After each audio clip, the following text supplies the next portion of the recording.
চলো বন্ধু। তুমি আমার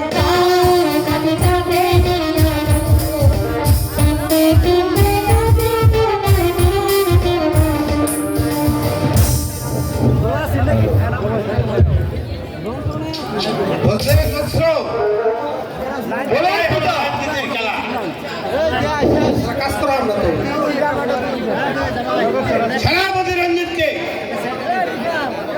অপসারণ করে আমাকে তোমাকে সেনাপতি করাই ছিল আমার দ্বিতীয় কাজ। আজ আমি আমার প্রতিষ্ঠা জয় হয়েছে। রঞ্জিত যদি আমাদের বিয়েতে আচরণ করে আর যাহা করার কাছে সমস্ত রহস্য ফাঁস করে দেয়, পারবে না খসরু।